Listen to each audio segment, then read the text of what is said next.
everybody, Leah Grace here, and today we're going to make some bridal soap. So I have already melted down all of our oils and we're going to add the lye water. Now you may notice my darling husband is not with us for this video, at least in the beginning. It's his nap time. But I bet we can get him back for either the decoration or the cut of the soap. So not to worry there. So I've had this idea for a bridal soap for a while now. It was one of the first ideas I thought of, actually. I thought it would be so cute to have one soap that looked kind of like wedding dress inspired, and then another that was tuxedo inspired. So we're starting with the wedding dress today, and I'm using colors that actually I wore on my wedding day. So a lot of white, and then our accent's going to be a dusty rose, kind of a mauve. Okay, now that we have this at a light trace, I'm going to divide it off into our different sections of colors. So the smaller section is going to be for our dusty rose mauve color. So I'm just pouring in the dispersed mica, and then our larger container is going to be for titanium dioxide, which will be the white. And I've already pre-dispersed that as well. So like I was saying earlier, this is close to the color that I wore on my wedding day, and it's also the color of the bouquet that I used. Here's the bouquet I used. Isn't it so sweet? It was my mom's whenever she got married. It's a little Bible covered with flowers with little ribbons. So this is the color that we used for our little wedding, and it was the best day of my life. So the fragrances I'm using for this soap, I'm going to use a combination of pink petals from Brambleberry and champagne. Don't those sound festive? So cute. So I'm going to go ahead and add our fragrance to the pink. That's going to be our first layer of the soap, but I'm going to hold off on adding it to the white just yet because this pink petals has mild acceleration, so it just means the batter's going to get thicker quicker, and I want it to stay as liquidy for as long as possible. So first, fragrance in the pink, and we shall add it to our mold. So the mold we're going to use today is my standard mold that I've been using with the silicone liner, and I've made little markings of where the 1-inch sections will be. Those will help me later with adding our cute little embeds on top.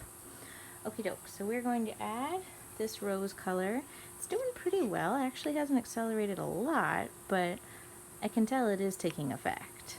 It's so sparkly if you look at it up close. So we're going to go ahead and add this layer first, and then we're going to do a fun technique with it.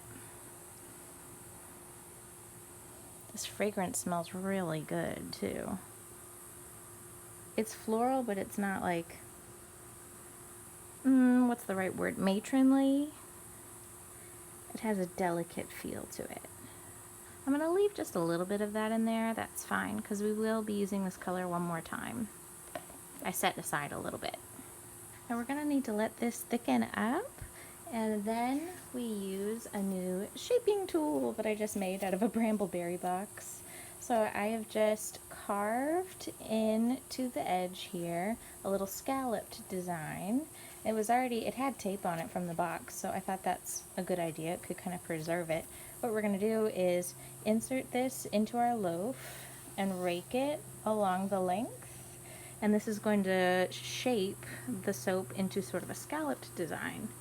And then, of course, there's going to be a buildup of soap here, and I'll have to scoop it out and put it into our container. So we'll just go like this, scoop out the extra, and hopefully, fingers crossed, there will be a cute little scallop design. So let's let this set up for a few minutes. Okay, I'm going to attempt using our shaping tool, and I've made a little mark here for how far I want to insert this into the mold. That looks just about right. And then now to rake it across the length.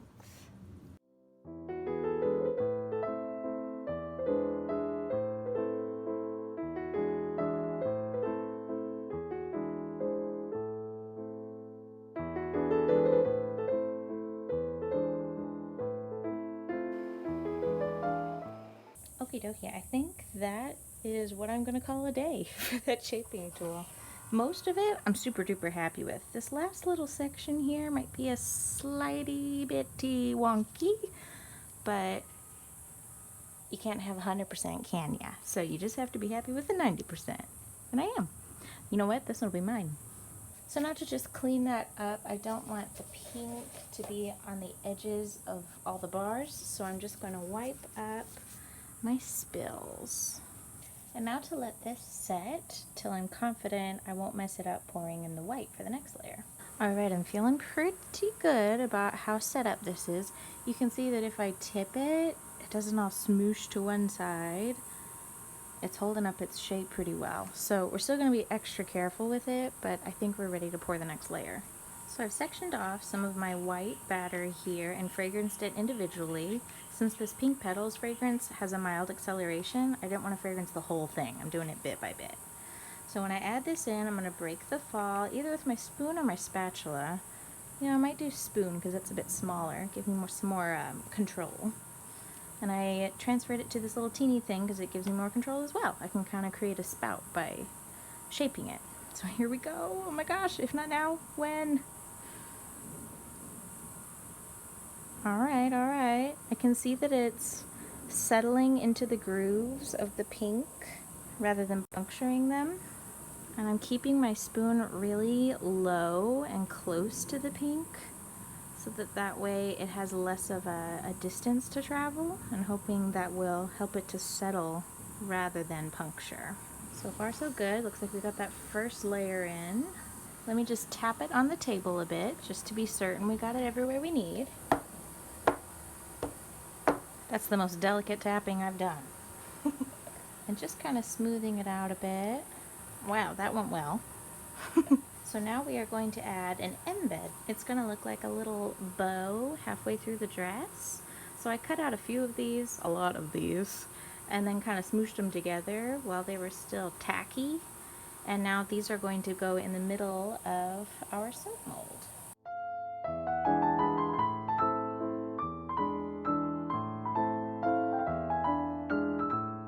I actually ended up having one teeny little bow left over. Ain't it cute? So now to give this just a minute to set up, I don't want to pour the next layer and then this go everywhere, so I'm just going to give it maybe a minute. Alright, next step is we're going to add a little bit more of our pink on either side of the bow so that this kind of looks like a waistband, like a ribbon waistband with the bow in the front. Oh, so cute. I hope it turns out like I'm thinking it will. I've got it in this little teeny ramekin because I can be more precise with where I'm going to pour it. Okay, it's sitting on top. That's good. I'm doing one stripe at first, one little plop line, and then I'll go back and fill it in. Back to my wedding day, it was the best day of my life. Married my best friend, and we actually eloped with our parents' blessing. And it was so wonderful. It was just the two of us, zero stress, straight out of a rom-com.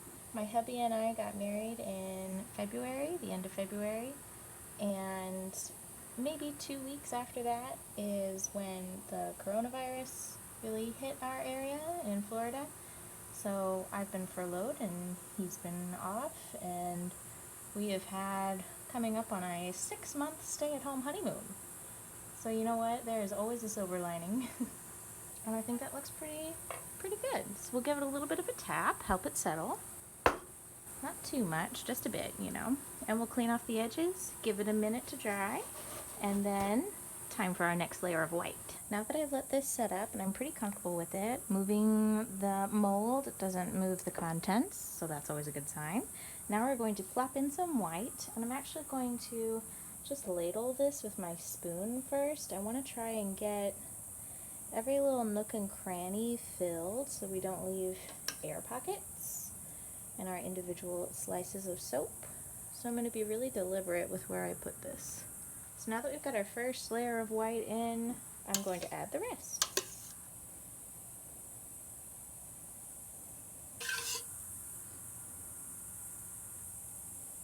And we've got our bowl all cleaned out, ready to just smooth out the top here. I'm so excited to see what the inside of this looks like. Even if it doesn't turn out exactly as planned, I think it'll still be beautiful. That's kind of something I've had to embrace in soap making as well. It's not going to always go to plan, but it's still soap. It'll still get you clean and smell good trying. So to top this soap, I have made some little flowers and petals, as well as little pearls. Are they cute? They're just little leftover balls of soap, and I rolled them in Snowflake Sparkle Mica from Brambleberry. And then these guys, they're made from the same soap batch when I made the bow for the inside of the soap. And while it was still tacky, I rolled it into little rosettes. And then the leaves were from a different green that I had some left over. So this is going to take some precision. Fingers crossed.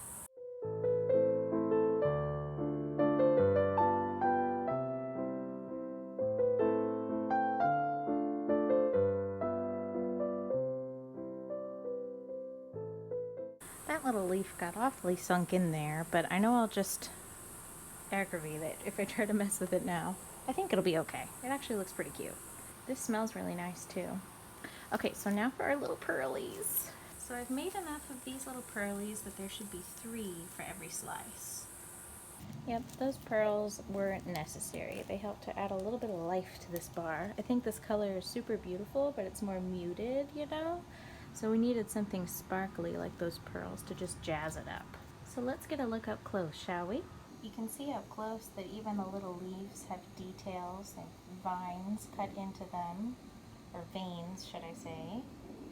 And the pearls are so shiny. I'm loving that. Originally I had thought of maybe clustering the flowers on one side, but I like having it balanced on either side like this. So this bridal soap shall have a good night's sleep, and we will see her bright and early tomorrow. And here comes the bride. How cute is this? I cannot wait to cut this soap. So I'm going to turn this soap on her side. I just don't want to damage any of those beautiful flowers. And I'm going to divide this into 1-inch sections and then slice it into bars. Now before we take a look at one of these slices, I did bring out the groom himself. Hello. So let's take a look. Dun dun dun, bride. Oh, I like that. You like it? This is actually a really soft bar. You can see it kind of has some crumblies, but it's still super pliable, so I can kind of smooth things out with my finger. So I'll do that to all of the bars. But can you tell that it's kind of like a little scalloped edge here on the bottom? It's lovely. I like the bow. In the top. The roses are beautiful. Thanks, little roses and pearls. Oh my. Beautiful flowers for a beautiful lady. Aw, thanks, honey. So our bridal soap is all cut and ready to cure for 4 to 6 weeks. So here is our bridal soap up close. I'm loving those pearls and the flowers on top. I really think that they were just the right touch. And then also the technique on the inside, I think was really successful for the first time, you know?